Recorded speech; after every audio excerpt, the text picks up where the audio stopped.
Deus diz para nós: aguçem os seus ouvidos, prepara o teu coração, porque depois que a palavra te bater, ela vai te curar.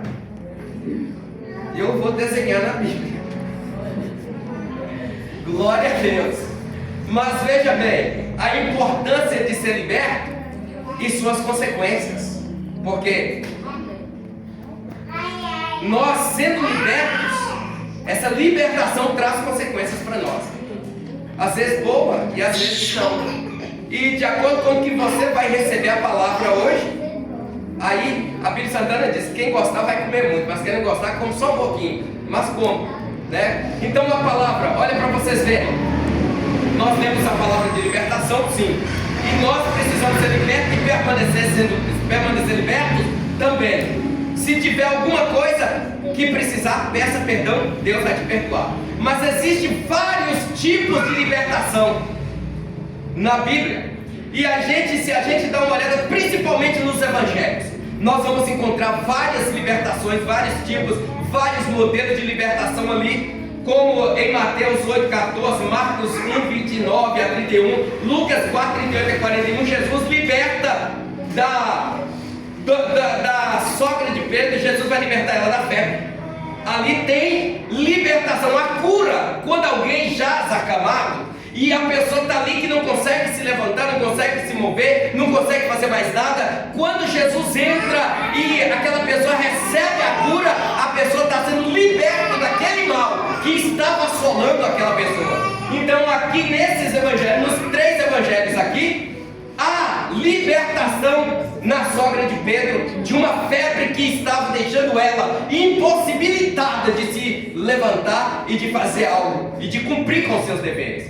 Mas nós também vemos em Mateus 8, Marcos 1, 40 a 45, Lucas 5, 12 a 14, Jesus liberta um leproso de sua lepra. Está nos 3 evangelhos. É libertar da lepra, daquilo que impossibilitava a pessoa de ir e vir no meio da sociedade, de estar com a sua família, de estar com aqueles que ele ama. Mas quando Jesus entra em cena, ele liberta da lepra e traz de novo o direito daquela pessoa estar indo e vindo e habitando com aqueles que ele gosta. Muitas das vezes o pecado, ele nos afasta de Deus, ele nos afasta das pessoas. Quando devemos alguém e não queremos pagar, isso é pecado. E aí o que o pecado causa na minha e na vida de alguém que possa estar assim? Afastamento. Quando a pessoa está passando na rua e a outra está indo que deve, ela vira e fala o seguinte: deixa eu dar a volta, porque eu devo fulano, você não vai me cobrar. Isso é o que o pecado causa na vida da pessoa. Afasta ele de Deus e daqueles que estão em sua volta. Nós também temos em Mateus 8, 28, Marcos 5, 1 a 20, Lucas 8, 26 a 39, a libertação do gadareno. O mal, o espírito maligno que estava sobre aquele gadareno não deixava ele habitar na sua casa, mas no sepulcro, alimentar de cadáveres. E ali também, quando eles conseguiam pegar ele, que ele estava livre do demônio por alguns momentos, eles amarravam e trancavam em prisão com corrente e tudo. Mas quando o espírito maligno possuía ele novamente, ele quebrava as correntes, ele destruía as cadeias, ele feria as pessoas que tentavam encostar sobre ele e fugia para o cemitério ou para as matas. Jesus, quando entra na cidade de Gadara, ele expulsa o demônio daquele homem, e o homem é liberto e quer seguir a Jesus. Mas o homem, sem estar liberto, ele não quer seguir Jesus. Ele tem uma vida promíscua, ele tem uma vida de imoralidades, ele tem uma vida afastada de Deus. Por quê? Porque ele pratica aquilo que não agrada o Senhor. Ainda tem mais alguns aqui, mas eu não vou falar porque senão eu não consigo terminar aqui o meu sermão. E aí, esses são alguns tipos de libertação que existem. Existe libertação de espírito maligno, como nós vimos, de doenças, enfermidades, de alguns males que acometem sobre a vida do ser humano, sim. Mas a libertação mais falada, a mais exigida, é a libertação do pecado. A libertação do pecado. O homem, ele é falho e ele comete pecados. E quando nós olhamos, esta é a libertação mais falada e mais exigida. É a libertação do pecado, a qual Jesus operou em seu ministério na vida do ser humano, a qual é a mais usada em muitas religiões e exclusivamente no cristianismo, no meio evangélico, no meio dos cristãos. Quando alguém comete alguma coisa, a pessoa fala assim: você precisa se libertar desse pecado, você precisa abandonar esse pecado. E aí essa é a mais falada.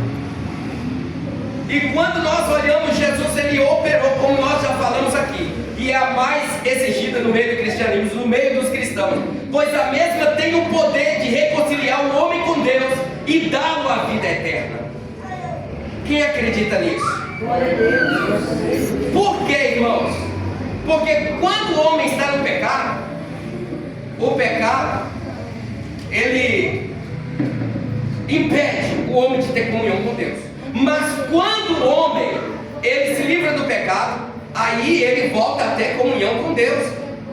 E quando nós olhamos, nós vamos dar uma voltinha em Romanos, nós vamos andar também um pouquinho por Gálatas, nós vamos falar um pouquinho acerca desse mal chamado pecado. Que o pecado, gravem isso, o pecado não leva você para o inferno. O que leva você para o inferno é você não querer aquele que salva, que é Jesus. Se você disser não para Jesus, você pode nem pecar, mas o que acontece? Você não tem salvação, porque quem salva é Jesus.